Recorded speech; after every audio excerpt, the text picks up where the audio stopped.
Hello and welcome back to my YouTube channel. My name is Igbinosa Osaretin Isaac and this is Blast Creative Academy. In this video, we are going to be talking about color grading basics.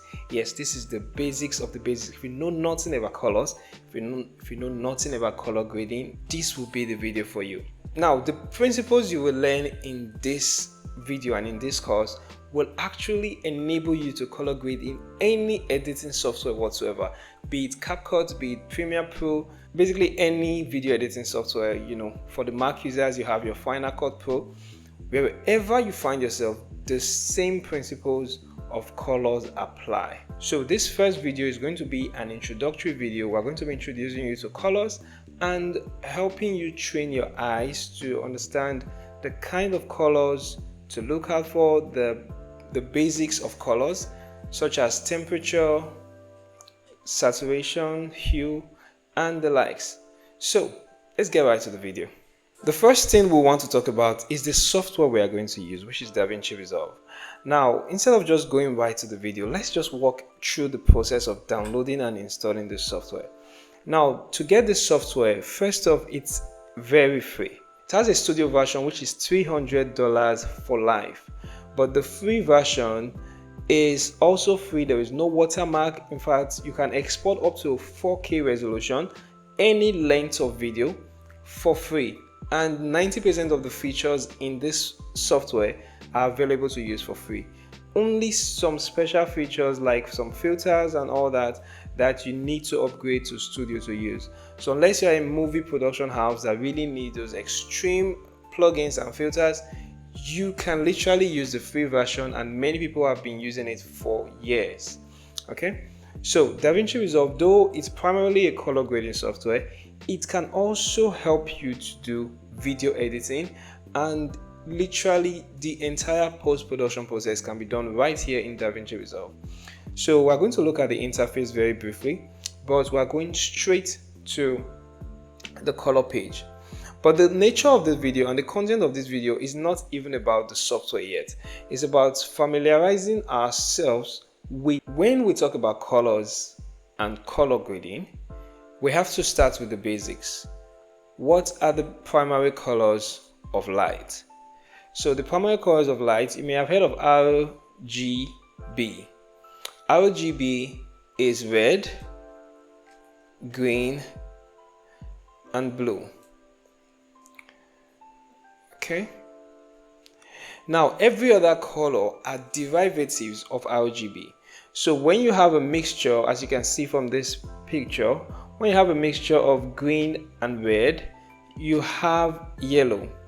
When you have a mixture of green and blue, you have teal. Blue and red, you have purple. Now, this is not the conventional way people understand colors. So I need to quickly explain what I mean by primary colors of light versus the conventional way of talking about colors. Now, there is a difference between the colors of light and the colors of like a paint medium. So if you're an artist, you will be more used to the colors red, blue, and yellow. Okay, these are the primary colors that you are used to. These are the primary colors of paint, if you want to call that, or a paint medium. Now, the mixture is as simple as it looks. Red and yellow makes orange, blue and yellow makes green, and blue and red makes purple or violet. Okay, now what is the difference? This is what we call the additive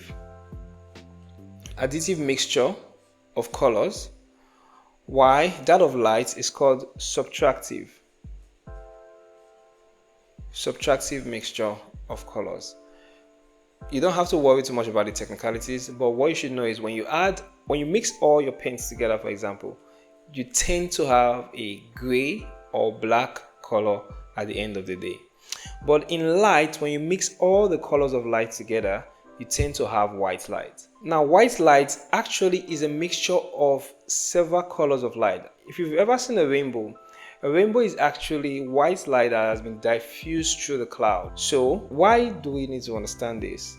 It's because everything you see that has color in the physical space, you only see those colors because they reflect a color that is in your white light, which means that if you are in a room that is made up of any other light that is not pure white light, you would confuse your colors. Some colors will not be accurately represented.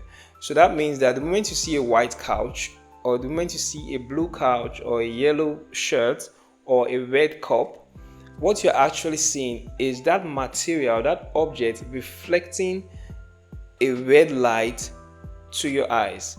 So the visible light spectrum is being reflected by the different objects around you from the white light that consists of every other light.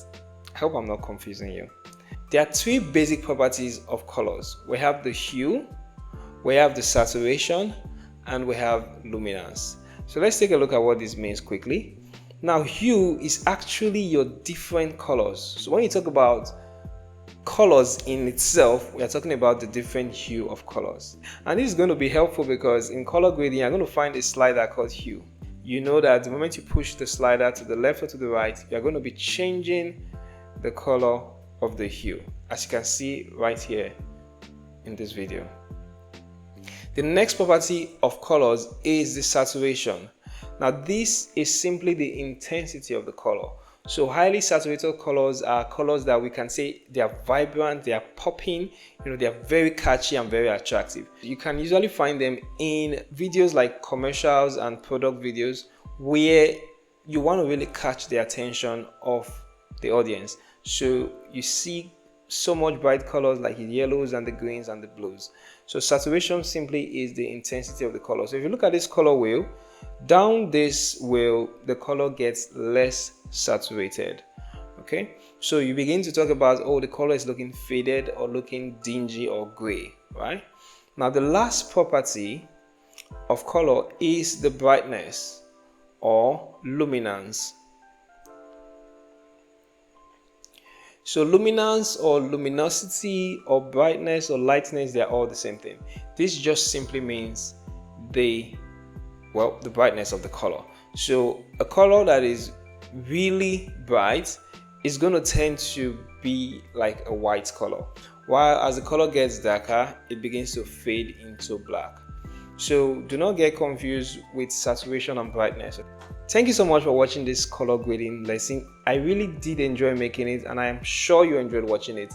So please do well to share, like, and leave your comment in the comment section. You can ask me questions that I will answer in the next lesson.